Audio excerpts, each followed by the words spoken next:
Olá, como vai? Tudo bem, meu aluno, minha aluna? O que você sabe sobre a Rússia? Não saia daí, porque eu vou te entregar um bom conteúdo. Em troca, deixa o seu like, inscreva-se no canal logo abaixo aqui, tá? E ative as notificações para receber todas as videoaulas. Bom, vamos lá. O que você sabe sobre a Rússia? Várias informações, né? Pode vir aí, né, à mente quando se fala sobre, né, que o país é o mais extenso do planeta, com mais de 17 milhões de quilômetros quadrados, né, e habitado por pouco mais de 140 milhões de pessoas, dados de 2017. Bom, a Rússia faz fronteira com 16 países e tem 9 fusos horários diferentes. Olha só que interessante. E um dos aspectos mais importantes da Rússia atual é, sem dúvida, a sua importância econômica e geopolítica. A Rússia é membro permanente do Conselho de Segurança das Nações Unidas e o país é o maior produtor de petróleo do mundo, né? Além de possuir aí um dos maiores orçamentos militares do planeta. Já nos esportes, sediou os Jogos Olímpicos de Inverno de 2014 e a Copa do Mundo de 2018. E o quadro atual da Rússia nem de perto lembra o seu passado. Né? Até o início do século XX, o país tinha aí tinha a maioria da sua população vivendo no campo, em condições análogas ao do período do feudalismo, e ao mesmo tempo, né, que passava por um acelerado processo de industrialização e também de urbanização. E nesse cenário contraditório, eclodiu uma das revoluções mais importantes da história. Beleza? Você sabia disso? Se não sabia, fique aqui, porque você vai receber um conteúdo de primeira grandeza, de primeira linha, meu camarada, minha camarada. Bom, um país de conflitos, de contrastes, né? Ali estamos falando da Rússia, do século XVI ao século XX, né? Mais especificamente 1917, quando a Rússia, né, foi uma monarquia absolutista governada por um czar e a autoridade, né, mais importante do império, ou seja, o monarca russo tinha, né, em suas mãos todos os poderes e o apoio da Igreja Ortodoxa Russa e também, lógico, da nobreza, né, que era ali proprietárias de terras.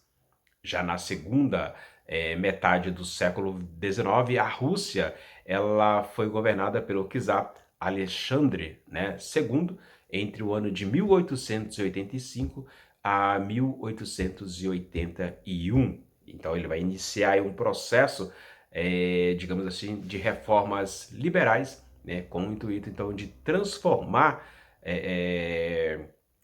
em uma nação moderna, industrializada. E acontece que nesse período vai ser abolida, né, a servidão, vai distribuir então terra aos camponeses e incentivar então aí, né, as atividades industriais e a fundação de bancos. Né? Ele melhorou o ensino, né, e reorganizou o exército.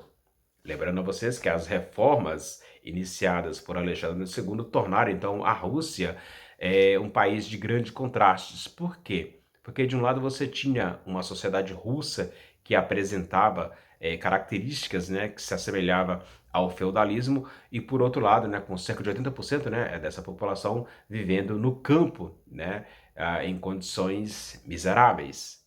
E de outro, você tinha reformas modernas que eram impulsionadas pelo Estado czarista, né, que fica bem claro assim. Então, permitiram que esse processo de industrialização avançasse no país, como, por exemplo, com a construção de rodovias, ferrovias, a instalação de indústrias siderúrgicas, por exemplo, né, o crescimento ali de forma acelerada, né, da indústria têxtil e o incremento na produção de ferro, carvão e petróleo também. Então, nas fábricas, naquele período, você tinha, né, os operários que eram submetidos, né, a condições insalubres, porque jornadas de trabalho de 12 a 16 horas por dia, baixos salários, né, e riscos de acidentes constantes. Né? Então, além disso, não existia, né, uma legislação trabalhista, direito de greve não, e nem tampouco organização sindical.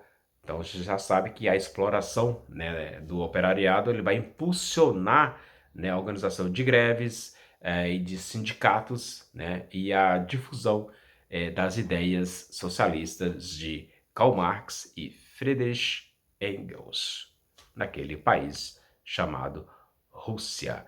Então aí você tem aí, né, o prato cheio para que pudesse então surgir aí a Rússia, né? Como eu te perguntei logo no início, você sabe sobre a Rússia? O que você sabe sobre a Rússia? Fique aqui porque eu sei que eu estou te entregando um conteúdo relevante para você aprender um pouco mais sobre história. Beleza, gente? Bom, então nesse contexto, fazendo um breve resumo, você vai ter bolcheviques e mencheviques, né? Mas que raios é bolcheviques e mencheviques? Lembrando que o Partido Operário Social Democrata Russo, né, ele reunia os socialistas do país, né, mas seus integrantes, né, se dividiam em dois grupos, né, que tinham, né, divergências entre si.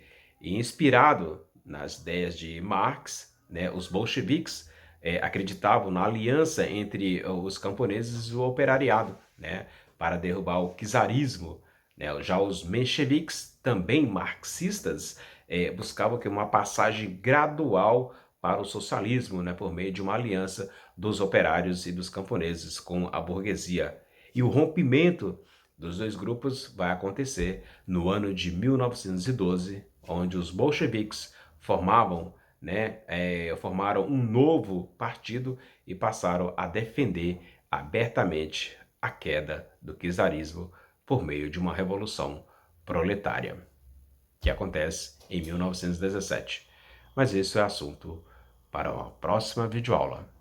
Hoje você ficou conhecendo um pouquinho da Rússia, né? Ainda ali trabalhando para sair daquele processo agropecuário ou do regime agrário, né? Passando para a modernização entre campo e cidade, entre campo e o meio urbano.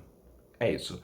Se você gostou desta videoaula de hoje, a única coisa que eu te peço é deixa o seu like, inscreva-se no canal e compartilhe aí, tá bom? Vejo você na próxima aula, meu querido aluno. Tchau!